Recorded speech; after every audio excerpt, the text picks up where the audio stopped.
All right, if you are now ready for the preaching, I would like to invite everyone to please open your Bible in the book of First Chronicles.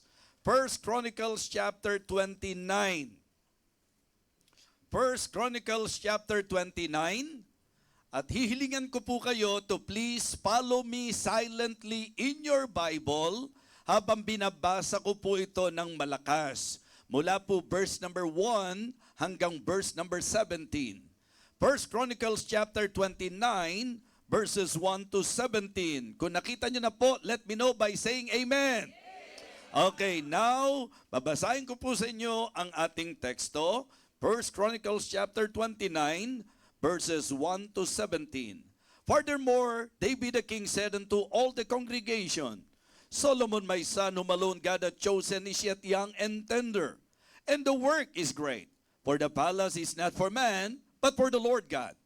Now I have prepared with all my might for the house of my God, the gold for things to be made of gold, and the silver for things of silver, and the brass for things of brass, the iron for the things of iron, the wood for things of wood, onyx stones and stones to be set, glistening stones and of diverse colors, and all manner of precious stones and marble stones in abundance. Moreover, because I have set my affection to the house of my God, I have of mine own proper good, of gold and silver, which I have given to the house of my God, over and above all that I have prepared for the holy house. Even 3,000 talents of the gold of Ophir, and 7,000 talents of refined silver to overlay the walls of the houses withal, and the gold for things of gold, and the silver for things of silver, and for all manner of work to be made by the hands of the artificers. And who then is willing to consecrate his service this day unto the Lord? Then the chief of the fathers and princes of the tribes of Israel, and the captains and thousands of hundreds, with the rulers of kings' work, offered willingly, and gave for the service of the house of God of gold 5,000 talents and 10,000 drams, and of silver 10,000 talents, and of brass 18,000 talents, and 100,000 talents of iron. And they with whom precious stones were found gave them to the treasure of the house of the Lord by the hand of Jehiel the Gershonite. Then the people rejoiced, for that they offered willingly. Because with perfect heart they offered willingly to the Lord, and David the king also rejoiced with great joy. Wherefore David blessed the Lord before all the congregation. And David said, Blessed be thou, Lord God of Israel, our Father, forever and ever. Thine, O Lord, is the greatness and the power and the glory and the victory and the majesty, for all that is in the heaven and in the earth is thine. Thine is the kingdom, O Lord, and thou art exalted, as said above all. Both riches and honor come of thee, and thou reignest over all. And in thine hand is power and might, and in thine hand it is to make great and to give strength unto all. Now therefore, our God, we thank thee and praise thy glorious name. But who am I, and what is my people, that we should be able to offer so willingly after this sort? For all things come of thee, and of thine own have we given thee. For we are strangers before thee, and sojourners, as were all our fathers. Our days on the earth are as a shadow, and there is none abiding. O Lord our God, all this store that we have prepared to build thee an house for thine holy name cometh of thine hand, and is all thine own. I know also, my God, that thou triest the heart, and hast pleasure in uprightness. As for me, in the uprightness of mine heart, I have willingly offered all these things, and now have I seen with joy thy people, which are present here, to offer willingly unto thee. Purihin po ang pagbasa ng salita ng Diyos. Let us go to Him in prayer. Let us pray. Our gracious, loving Father, our God in heaven, we thank you and praise you for your goodness. Thank you for your love. Thank you for saving us. Thank you for giving us eternal life. And thank you for this wonderful opportunity of hearing and studying thy words. I pray, O Father, that you will empower your humble servant. Prepare the heart of the people. May you bless them. Reach their heart, O God. Talk to them. Touch their heart. And please, Lord, magpakahayag ka po sa amin ngayong umagang ito. I want want to commit to you everything, especially this preaching, O Lord. Bless your people, I pray. For all of these things I ask. In Christ's most precious name, amen. Amen. You may now be seated. Now, alam nyo po na tuwing October, sapagkat approaching na po tayo halos sa ating pong anniversary, at ang anniversary po natin nakasentro sa Thanksgiving, at lagi pong ang binibigyan po natin ng tinatawag na emphasis is loving the Lord by loving the lost and the Lord's worker, the laborers. Yan po ang sinesentrohan natin. At hindi po natin dinidistorbo ang bawat isa. Bago po tayo dumating sa ating anniversary, at least month of October, china-challenge po natin ang mga tao to again give, sapagkat gusto po natin na i-magnify ang Panginoon, gusto nating pasayahin ang Panginoon sa pamagitan ng ikinasasaya po niya talaga, at yan po ay ang pagbibigay pansin natin sa mga lost at sa mga laborers. Amen? Every morning sa ating anniversary, hindi po natin binabago yan. Nagkakaroon tayo ng pagkakataon to encourage all the members of the church, to invite visitors for them to hear the very important message, and that is the message of salvation. Amen? Kaya po, sana siniseryoso po natin yan, na talagang ang prayer natin sa Panginoon, mapuno po natin ng mga bisita ang ating gathering place na ito, because we want to express the Lord that we love Him by loving them. And then the other one is actually yung pagmamahal natin sa Diyos na ine-express natin by loving the laborers. Kaya ngayon po mga kapatid, maintindihan nyo po na ang aking challenge is about giving. And the title of my message is A Giving Worth Imitating. Okay, a giving worth imitating. Yung pagbibigay na talagang, kumbaga, sulit na ating puntularan, na marapat nating gayahin, na isang napakalaking blessing kapag kinabangan, kapag ito po ang ating tinularan. Now, just for you to have an idea about the background of the passage, this is actually the challenge of King David to the people of God sa bayan, sa pangkalahatan, because in his heart, his desire is to build an house for God. Ibig sabihin po, sa puso po ni David, gusto po niya na siya ang magtayo ng bahay para sa Panginoon. Pero sa chapter 28, malinaw po na hindi siya pinayagan. Okay? The Lord did not allow him na siya po ang magtatayo ng bahay, at sinabi naman po yung reason. Kasi ikaw ay man of war and has shed blood. Ibig sabihin po, hindi prepared ng Panginoon na si David ang magtatayo ng bahay. Instead, ang pinili ng Panginoon, yung anak po niya. Sino po yung anak ni David? Si Solomon. Okay? Kaya makikita nyo po sa opening ng ating pong chapter, sa chapter 29, yun po ang kanyang naging pahayag. Furthermore, David the king said unto all the congregation, Solomon my son, whom alone God hath chosen, is yet young and tender, and the work is great, for the palace is not for man, but for the Lord God. Makikita nyo po the initiative of David, na kinausap po niya ang bayan upang sa kanila po ipahayag yung pong kahalagahan ng tinatawag nating pagtatayo ng bahay sa Panginoon. And it is really good na makita natin that in spite of the fact na hindi siya pinayagan ng Panginoon na siya mismo ang magtatayo, pero hindi po nawala yung nasa puso niya, yung pagnanais niya, and because of that, makikita nyo po na ang initiative niya ay isang magandang halimbawa na pwede po nating tularan. Mga kapatid, mga minamahal, ang totoong Kristiyano hindi umiilag sa pagkakataon na makapagbibigay.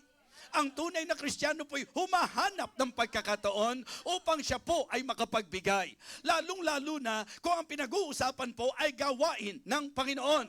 It is good to somehow understand the emphasis of King David. For the palace is not for man, but for the Lord God. Kaya ang tamang mentality, pagka tayo po magbibigay, anumang bigayan natin, make sure na ang kaisipan mo hindi para sa tao. Ang pagbibigay ay para sa Diyos at para sa gawain ng Panginoon. Amen? So this morning, I want to encourage everyone, because in the many churches, as we all observe, parang sa kanila po, big deal. Napakalaking issue. Ang daming debate sa usapan ng pagbibigay. Alam niyo po, sa akin wala po akong pangamba dyan. Alam niyo kung bakit? Una, sapagkat sa church natin, never na nagkaroon tayo ng sapilitang pagbibigay. Because I do not believe in compulsory giving. Ayoko po na ang mga members magbibigay kasi na-pressure. Ayaw po natin ang mga miyembro kaya magbibigay dahil po napipilitan po sila. We want the members to give because it is really their heart. Amen? Because it is really their heart. At yun po ang gusto kong maging maliwanag. Ang giving po ay biblical. Ito po ay turo ng banal na kasulatan. At kaya po natin ginagawa yan because we want to apply the teaching of God sa kanyang salita. Kaya again, mga kapatid, isang bagay na gusto ko pong sabihin sa atin, bagamat ako po'y nangangaral ng giving, ang gusto ko po, ipangaral ito sa biblical na konsepto at biblical na kaparaanan. Amen? Yung pong importante na dapat maging konsiderasyon ng bawat isa sa atin. Like for example, in our text, nakita natin ang naging practice ng giving ng mga tao po ng Panginoon, ng bayan ng Panginoon. And that is through the encouragement of David. So kaya ngayon po, kung may gagayahin po tayo, siguro po ang magandang gayahin natin ay yung pattern na ipinakita sa atin sa Bible. Amen? Mga kapatid, ang ating pong tinatalakay ngayon, a giving worth imitating. It is giving motivated by a goal and purpose. Ito po ay pagbibigay na bugso o ang masasabi nating motibasyon ay ang tinatawag po nating goal and purpose. It is really great and wonderful to understand clearly the teaching of God's Word concerning giving. So dito sa ating konteksto, maliwanag po.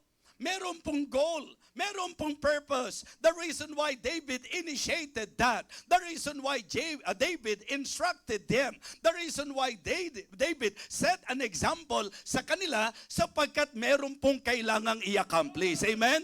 One thing that we can notice in our church, hindi po ang laging preaching natin, giving, giving, and giving. Okay?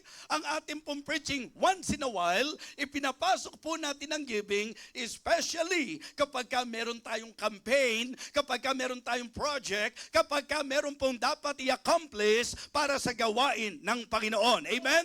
Like for example, sa kanila po, ang pinaka-goal nila, itayo ang bahay ng Panginoon. Sa atin po ngayon, ang goal po natin is to challenge and encourage the believers na tayo po ay mag-bless ng mga manggagawa ng Panginoon. You know that, every anniversary, ang ginagawa natin, nagbe-bless po tayo ng mga servants of God, ng mga manggagawa ng Panginoon. Marami-rami po sila na inaanyayahan po natin. At ang ginagawa ko po, ini-encourage ko ang bawat isa. Of course, alam nyo po yan, meron pong initiative ang inyo pong tagapanguna at narito ang mga miyembro binibigyan ng pagkakataon to take part. Amen?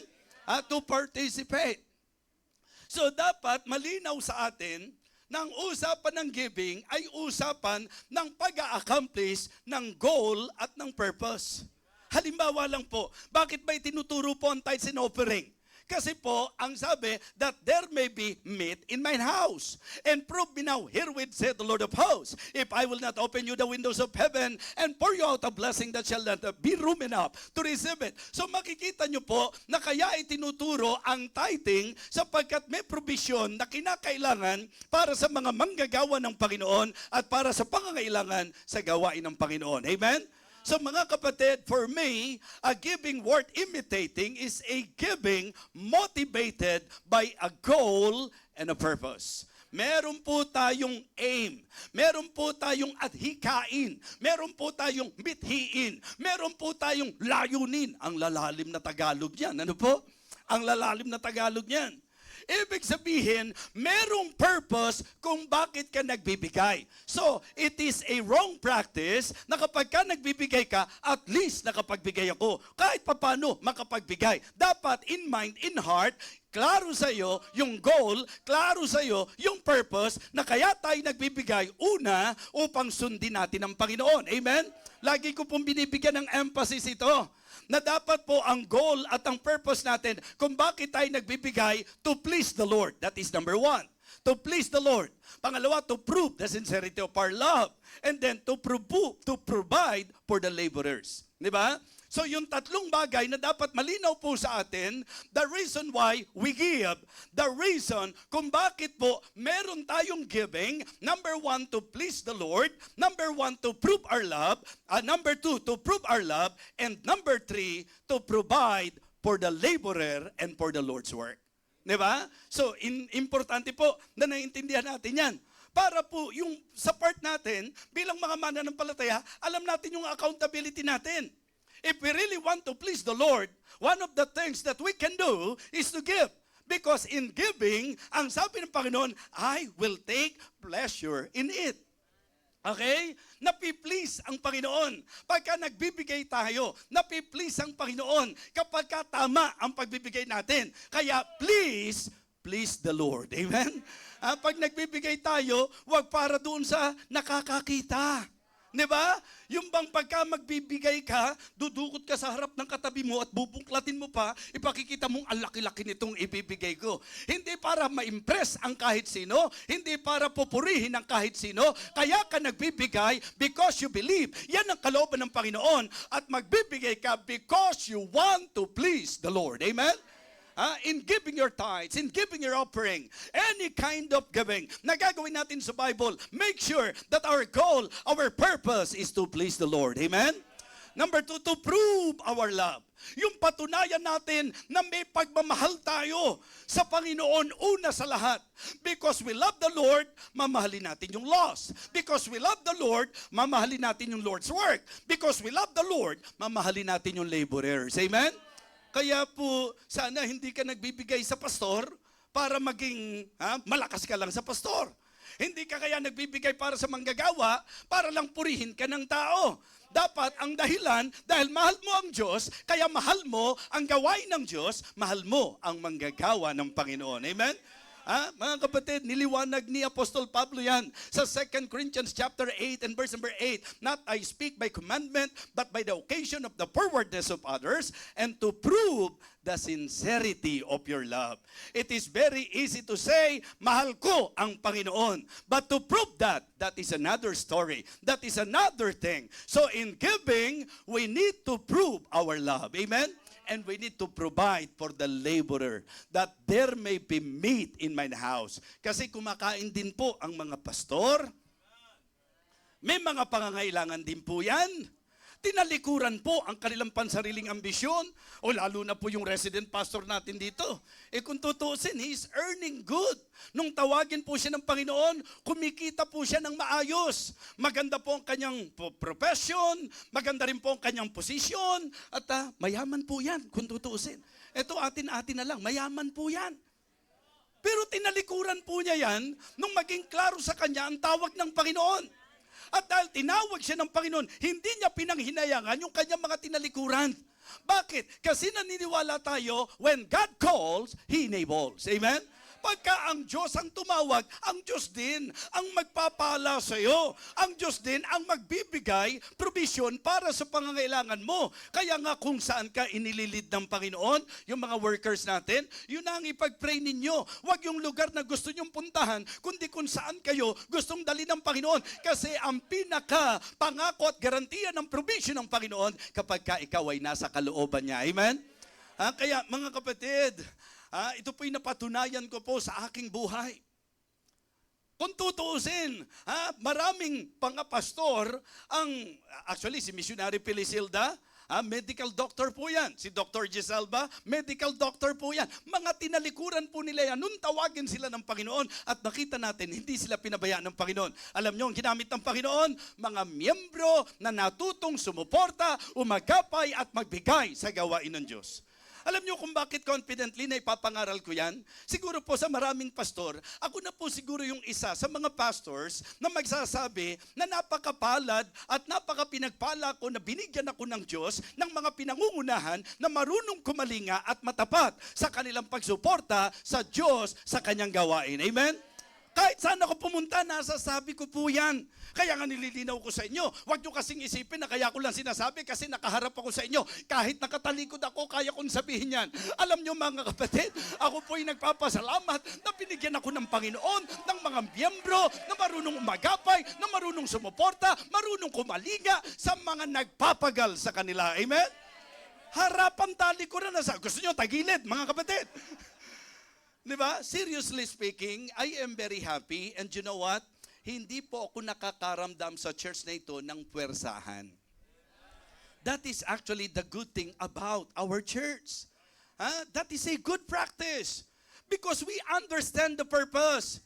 We really understand the reason, our goal. Bakit ba tayo nagbibigay? Ano yung tatlong bagay? To please the Lord, to prove our love, and to provide for the Lord's work and for the laborers. Amen?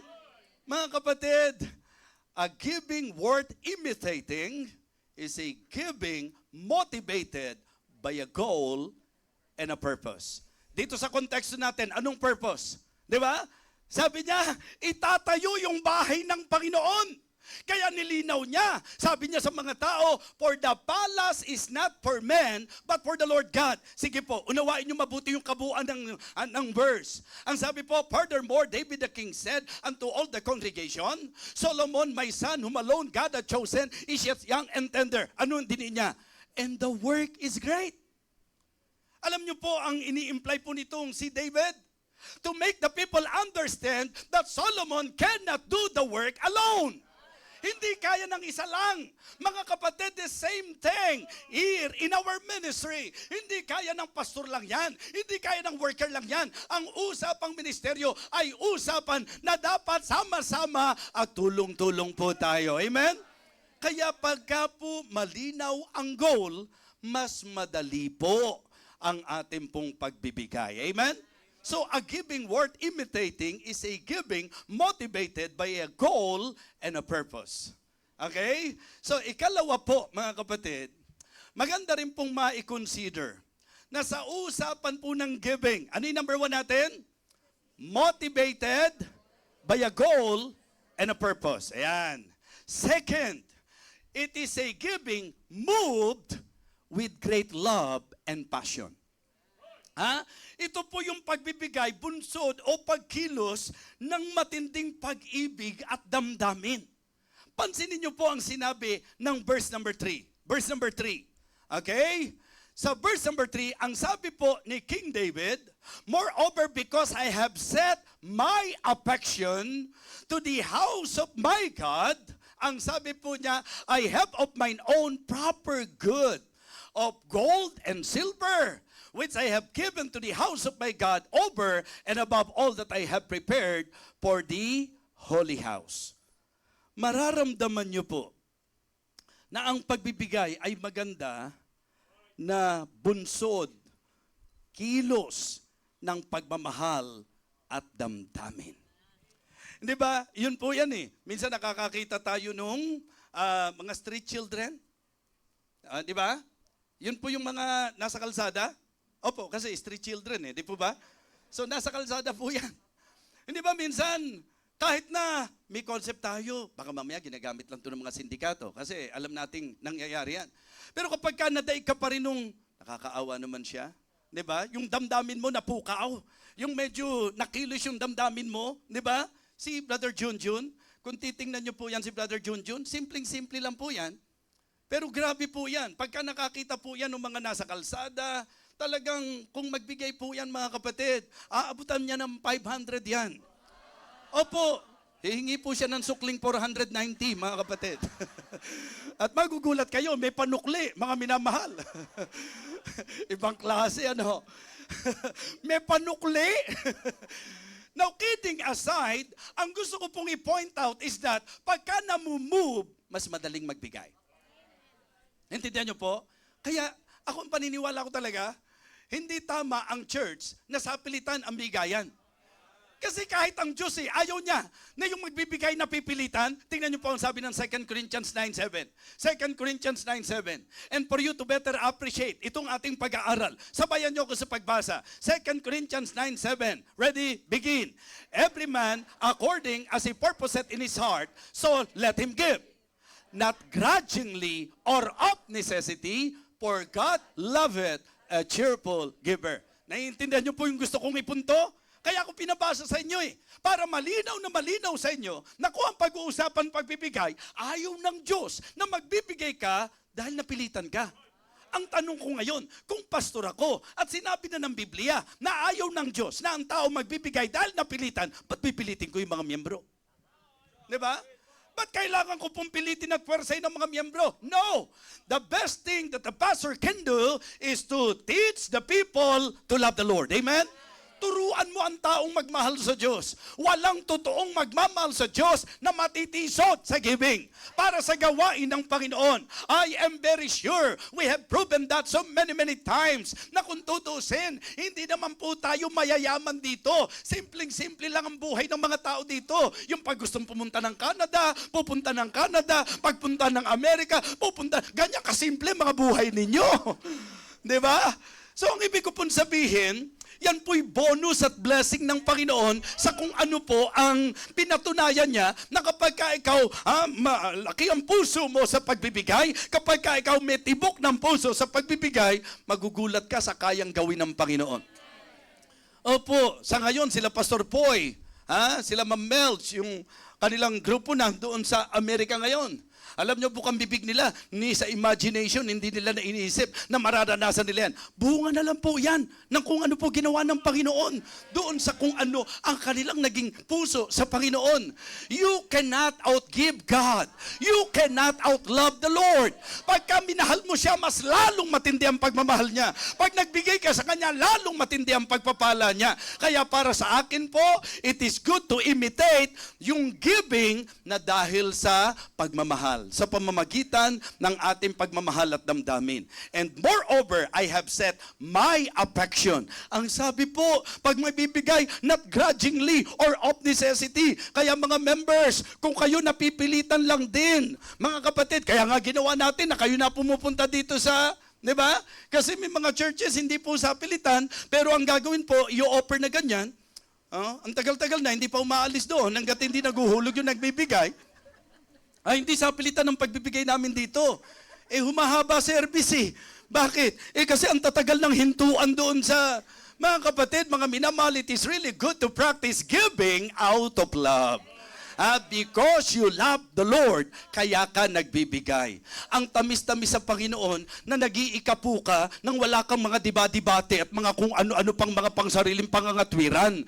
Gustong-gusto ng Panginoon na niyuhulog mo yung offering mo. Kaya mga kapatid, mga minamahal, i-enjoy natin ang ginagawa natin practice sa giving sapagkat ito po ang pattern na nakita ko sa Bible. Kaya ang importante lang, una, alam natin na ating goal at alam natin yung ating purpose. Maganda na intindihan din po natin na ito yung usapan ng pagmamahal at damdamin. Sino ba ang magmamalasakit sa gawain ng Diyos? Sino ba magpapahalaga sa mga manggagawa ng Panginoon? Siyempre po, yung mga may pag-ibig sa Diyos. Kayo ba nagugustuhan nyo ba yung ginagawa nating anniversary? Yung loving the Lord by loving the lost and the laborers? Opo. Kaya nga pati mga hindi imbutadong pastor napupunta di po ba? Dahil sobrang laki ng puso natin ng pagmamahal. Meron pang instance sa church natin na sa isang celebration natin, imagine 103 pastors and 50, ito, dyan yung upuan nila, di po ba? At dito po yung upuan ng iba, ng mga asa-asawa nila. And the church is very happy doing that. So the church, a giving worth imitating is a giving. It is giving motivated by a goal and a purpose. It is giving moved with great love and passion. And it is giving marked with gladness and pleasure. Ito yung giving na talagang makikita nyo po yung saya. Amen? Yung saya, mga kapatid. Marami pong mga Kristiyano, sabihin mo pa lang ang teksto, marinig pa lang nila na malakay ang teksto, nang hihina na po, mga kapatid. Yung bang kung malapit lang sa pintuan, parang gusto nang umexit. Ano ho? Teksto pa lang yun. E di lalo na kung ipinangaral na po, mga kapatid. Samantalang kapag ka ang pinag-usapan tamang kaisipan ng Kristiyano, ang giving ay isang masayang practice. Amen? Kaya kung babalikan natin, ang sabi po, God loveth a cheerful giver. And in their example, makikita nyo po, kaya ito po yung giving na talagang sulit, na itong magandang gayahin mga kapatid. Bakit? Sapagkat sila'y nagbigay at makikita nyo po na sila ay may kasiyahan at katuwaan ng puso sa kanilang ginawa. Tingnan nyo po, sabi ng verse number 9. Okay, 1 Chronicles chapter 29 and verse number 9. Then the people rejoiced, for that they offered willingly, and with perfect heart they offered willingly unto the Lord. And David the king also rejoiced with great joy. Amen? What a sight! Isang napakagandang tanawin. Isang napakagandang masasabi po nating tanawin sa paningin ng Diyos na samantalang sila'y nagbibigay, wala pong argumento, walang pagtatalo-talo, wala pong hinagpis, walang sama ng loob, kundi ang sabi po, then the people rejoiced. Kahit naman tayo po bilang tao sa tao, kung yung magbibigay sa atin, daman-daman naman natin na napilitan lang. Sabi ko nga, antibay mo na lang pag tinanggap mo ba yan? Ayan na, sige na, sa'yo na, isaksak mo sa baga mo. Di ba? Sipin nyo po, matatanggap mo ba yan? Isasaksak mo pa sa baga mo? Sige na, sa'yo na yan. Matatanggap mo? Di ba? Ayan, sige, lamunin mo. Di ba? Sipin mo, nakatikom yung bibig mo, lamunin mo. Malulunok mo kaya yan? Mga kapatid, mga minamahal, ako naniniwala na ang simpleng ilustrasyon na yan, nagdadala sa atin sa kaliwanagan, na ang giving na kapuri-puri sa Diyos ay ang giving na may kasayahan at may kasiyahan. Amen? Ibang-iba pakiramdam mo na yung nagbigay sa iyo, nagbigay na, ang saya-saya pa. O church, anong paalala ko?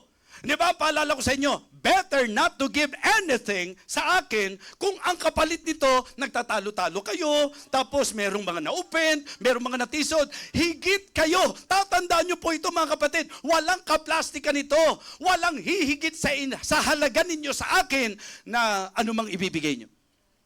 Yes. Madalas nga po yung binibigay nyo, umiikot lang din naman po yan eh.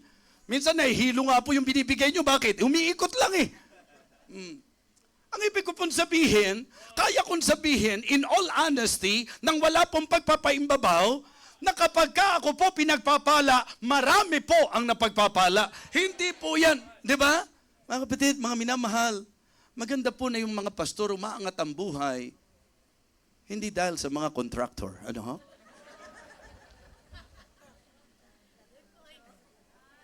Lalo na kung lingkod ng Diyos. Hindi nyo kailangan ng contractor. Ang kailangan nyo matapat na paglilingkod. Ang kailangan nyo magmahal ng mga miyembro.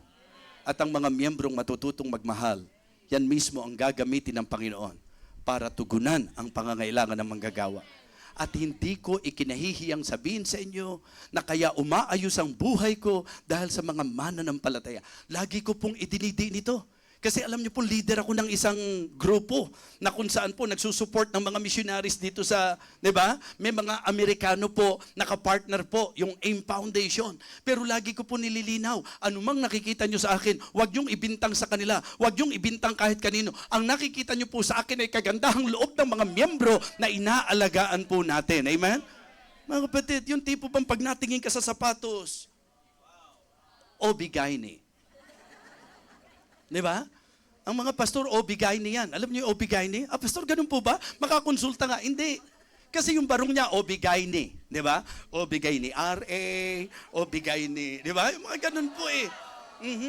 Di ba? Yung pabangon ko, bigay ni RA, bigay ni Chariray. Di ba? Yung sapatos ko, bigay ng Pedro, bigay ng mga kapatid. Bigay naman ako pag nagpipreach. Amen?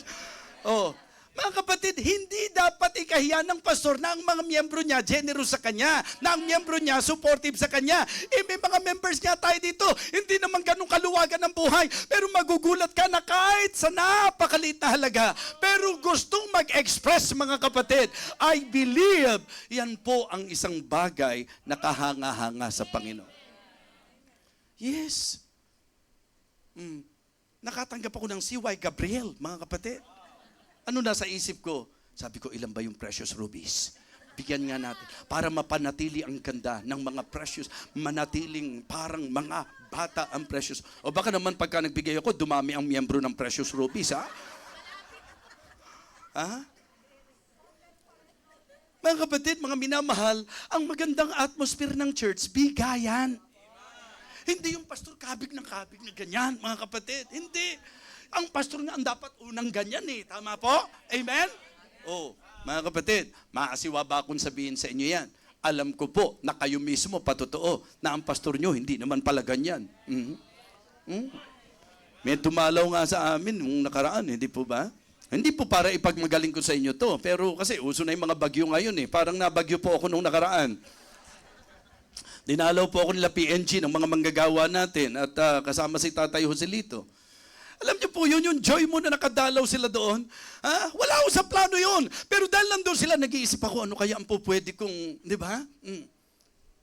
So mga kapatid, it is really love. Yung iniisip mo, hindi ko ano makukuha. Ang iniisip mo kung ano ang maibibigay.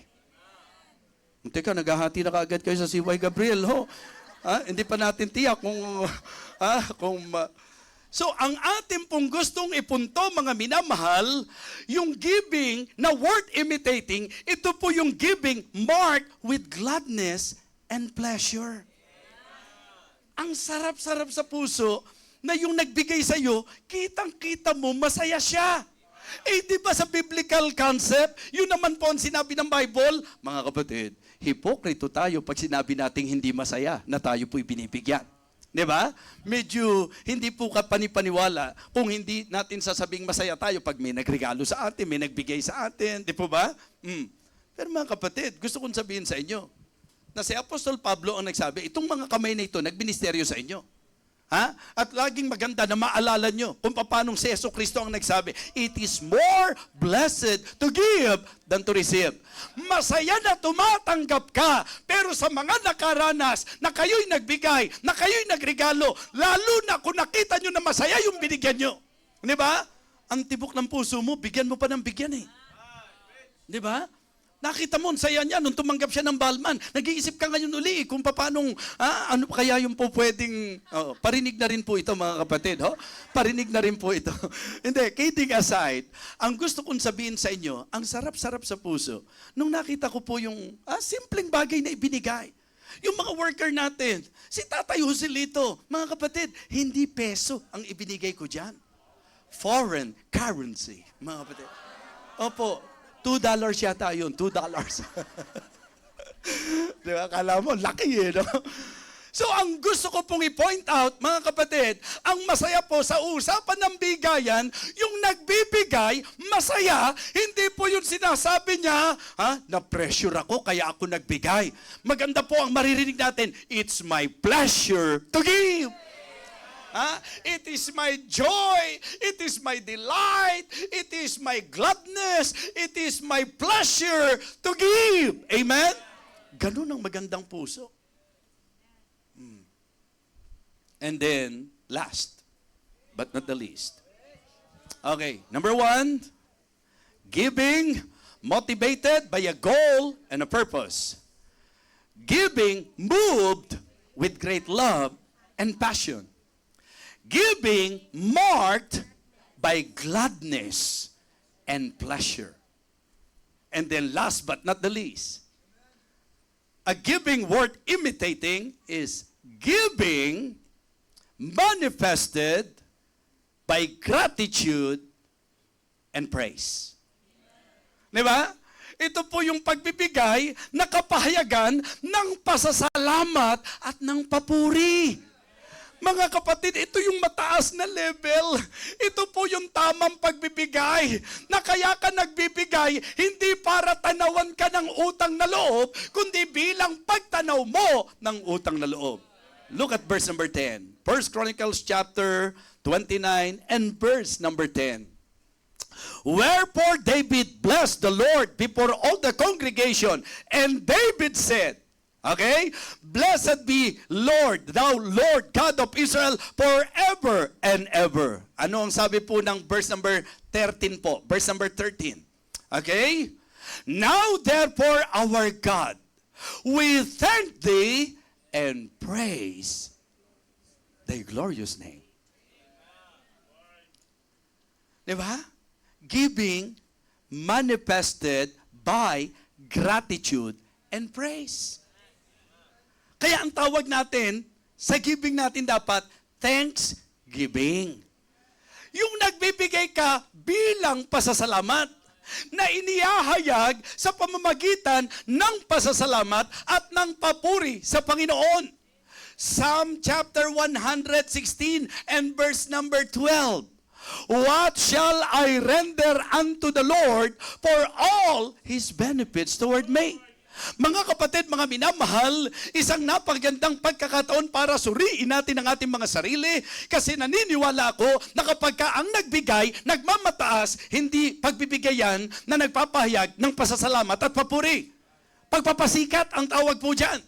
Dapat ang nagbibigay, kaya nagbibigay dahil kumikilala na ang Diyos ang pinanggalingan ng lahat, ang Diyos ang nagpala, ang Diyos ang dahilan kung bakit nakarating tayo sa nararating natin ngayon. That is our expression of gratitude because in our mind and in our heart, we are always thinking because we believe that God is so gracious, that God is so good, that God is so merciful. Ang iniisip natin, what shall I render unto the Lord for all His benefits toward me? Kaya sana ang bawat pagpunta natin sa paglalagay natin ng offering, yan po dahil sana sa pasasalamat natin. Sana that is because of our gratitude, because we want to praise the name of the Lord. Amen?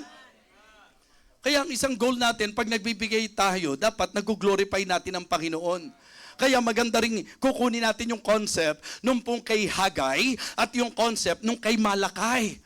Diba? Kasi doon po sa panahon ni Prophet Malakay, yung mga tao po, kung ano yung may mga sugat na hayop, kung ano po yung hindi na mapapakinabangan, yun ang ini-offer nila sa altar. Kaya nagalit ang Panginoon sa kanila. Sabi niya, Prophet Malakay, i-rebuke mo ang mga taong yan. Konfrontahin mo sila. Bakit? Sapagkat sila ay nandaraya ng kanilang mga sarili. Sapagkat pinalalabas nila na wala sila samantalang meron sila. Amen? Mga kapatid, the point is that yung bang sabihin ng Panginoon sa kanila, sa Malakay chapter 1, sa last verse, but cursed be the deceiver who hath in his flock a male and boweth. Pero ano raw ang dinadala sa altar? Yung mga lame, yung mga sick, yung may mga sugat, yung mga hindi na pakikinabangan. Hindi po katanggap-tanggap sa Diyos ang ganyang klase ng pagbibigay. O, total, wala nang kabuluhan sa atin to. Wala nang kwenta sa atin to. O sayang to, masira na pa to eh. Luma-luma naman ito eh. Mga kapatid, ang dapat pag Diyos ang binibigyan natin, yung makapagbibigay kapurihan sa Kanya. Yes. Sa panahon naman ni Prophet Hagay. Diba? Lahat sila masyadong masigasig sa mga pangsarili, sa kanilang mga bahay-bahay, sa kanilang buhay, pero yung bahay ng Panginoon pinabayaan. Anong sabi ng Panginoon? Sabihan mo yung mga tao yan, Prophet Hagay, consider their ways. Yun ang dahilan kamo. Ilagay mo, isulat mo, ang dahilan kung bakit naghasik sila, pero hindi umani. Sila ay mga kumain, pero hindi nabusog. Uminom, pero hindi napatira ng uhaw. Tapos para silang naglalagay sa lalagyang butas. Sabihin mo, bakit? Sapagkat pinabayaan nyo ang bahay ng Panginoon. Yun po ang ipino-point out po ng Panginoon. So, it means to say that God is very particular that in our giving, dapat yan ay pasasalamat at papuri sa Kanya. Palagay ko lahat naman tayo naniniwalang napakabuti ng Panginoon. Amen?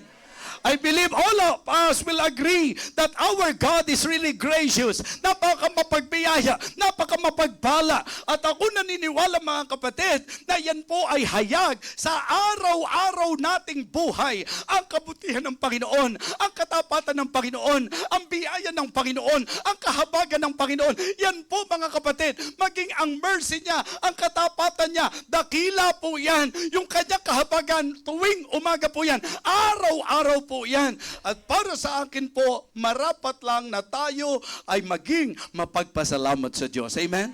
Kaya ang giving natin dapat naghahayag ng pasasalamat at papuri natin sa Panginoon. Uulitin ko po ito. Walang magmamataas at magmamalaki sa kahit anong naibibigay niya kung ito po ay dahil sa gratitude. Kung ang pinaka-intensyon ay ang papurihan ang Panginoon. Balik tayo sa unang puntos natin. Dapat naintindihan natin yung goal at yung purpose sa lahat ng gagawin natin. Walang masama na i-appreciate tayo ng tao. But make sure that is not your goal. That is not your intention. That is not your motive. Dapat ang motive mo kung bakit ka nagbibigay? Because you want to thank the Lord. You want to praise the Lord. Everything na gagawin natin, dapat para sa kapurihan niya, para pasasalamat sa lahat ng kabutihan niya sa akin. Importante po ito mga Kristiyano. Kaya nga, ang isang bagay po na gusto kong ipaalala sa bawat isa sa atin. Ang giving po ay itinuro ng Biblia. At may mga halimbawa na dapat tayong tularan. Hindi mo kailangang mapilitan dahil di rin naman magiging masaya ang Diyos kung magbibigay ka ng napipilitan ka. Pero napakaganda lang na makita natin ngayong umagang ito, yung giving na karapat dapat tularan. Yung giving na talagang sulit kapag yung tutularan. Yung gagayahin at ikukonsider po nating pattern sa ating pambuhay bilang Kristiyano. Ito po yung giving motivated by a goal and a purpose. Okay? Giving moved by great love and passion. Giving marked by gladness and pleasure. And giving manifested by gratitude and praise. Ngayong sandaling ito, napakaganda na sa natutunan natin, magandang ang ating pong puso ay magkukumit sa Diyos. Na Panginoon, nais namin i-apply ang mensahe sa aming buhay. The message is clear, very challenging, very encouraging. And we want to apply this message in our lives, oh God. Napakagandang hamon ngayong umagang ito. Tumayo po tayong lahat. Gracious, loving God, thank you so much for your message. Thank you for this great challenge, O Lord. Thank you for the privilege of worshiping you in spirit and in truth. And this morning, Lord, your message is very clear to us. It is very encouraging, enlightening. And we want to apply this message in our lives, O God. Thank you for the power of your word. And this morning, Lord, we want to approach your throne. We want to come to you, to express our hearts to you. That the message is true, the message is right. Lord, give us grace that we may apply this message in our lives. Sa pangalan ni Jesus, habang nakayukot, nakapikit ang bawat isa, kung ang salitang ito, ang mensaheng ito ay ginamit ng Panginoon upang kausapin ka, kung ito'y naging very clear sa iyo, at naiintindihan mo, na ang usapang giving ay usapang biblical. Usapang Biblia po ito. Ang usapang giving ay usapang pangmananampalataya. And it is good na bilang mga mananampalataya, maayos ang ating buhay pagbibigay. Dapat malinaw ang purpose. Dapat naroon yung passion. Dapat pleasure para sa atin. At dapat papuri sa Diyos. to praise and to please the Lord. Expression of our gratitude to Him.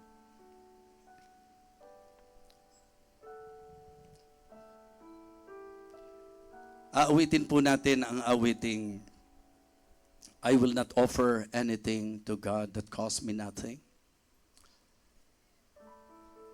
Habang ang himig na ito ay naririnig natin, if the Holy Spirit is convicting you, if the Lord touch your heart, kung merong enlightenment, na-encourage ka, at ang nais ng puso mo, i-apply ito, ang altar ay bukas para sa iyo. Naniniwala akong sang-ayon kayo sa akin na napakabuti ng Diyos para pagdamutan ng mga mananampalataya. Na anumang in-enjoy natin sa buhay na ito, ikapahayagan ng kabutihan ng Diyos sa atin. Sapagkat napaka-gracious ng Panginoon. God is so gracious to us. The reason why blessed tayo, it is because of Him. The reason why may kasaganaan tayo, it is because of Him. Ang reason why sinusustain tayo, it is because of Him. Even our survival, it is because of Him. Yung supplies natin every day, it is because of Him. Everything in your life, it is because of Him. And it is but right for us to somehow express our gratitude and praise. Na merong clear understanding about the goal and the purpose. Na ang talagang passion po natin, ang heart natin, ay ang maging bahagi ng anumang bagay na gagawin para sa Panginoon. Sige po, a good opportunity for you to respond to the message, to talk to God, to tell God, Lord, first of all, I want to thank you. I want to praise you. I want you to know that I really appreciate everything na ginagawa mo sa buhay ko. Yung gumigising ako araw-araw, yung may kinakain ako araw-araw, yung meron akong trabaho, yung meron akong provision sa lahat ng pangangailangan namin. Kung paano iniingatan mo kami everyday. Hindi maikakaila ang buti-buti mo, Panginoon. Napakadakila mo, Panginoon. Napakatapat mo sa amin, Panginoon. At ang gusto ko pong maging tugon sa lahat ng ito ay ang aplikasyon sa mensahe na magbibigay ako ng mga malinaw na goal at merong purpose. Na magbibigay ako dahil sa pag-ibig at damdamin. Na magbibigay ako ng may kagalakan at may kasiyahan. Na magbibigay ako bilang pasasalamat at papuri sa iyo. Praise the Lord. Dakilang Ama, Diyos naming banal, mapagbiyaya, salamat po sa kabutihan mo sa amin. Thank you for always blessing our lives, oh God. Thank you for your everyday provision and everyday protection. Thank you even sa mga experiences na alam naming if not of you, it is not possible, Lord. Thank you. Hindi sa pagpo-provide mo lang ng need namin, kundi sa pagpaparanas mo sa amin ng mga masasayang karanasan, dakilang Diyos, na talagang hindi maikakaila na gawa mo sa aming buhay. Ang gusto naming ibalik sa iyo, Panginoon, ay gratitude. Ang gusto naming ibalik sa iyo ay papuri, Panginoon. At marapatin mo na ito'y mai-apply po namin sa aming buhay. Thank you so much, Heavenly Father. We honor you. We thank you for everything. Sinasamba ka namin, O Diyos, sa iyong karilagan at sa iyong kadakilaan. Ito po ang aming panalangin. Sa pangalan po ng aming Panginoong Jesus. Amen. Amen. Praise the Lord. Go back to your seat, please.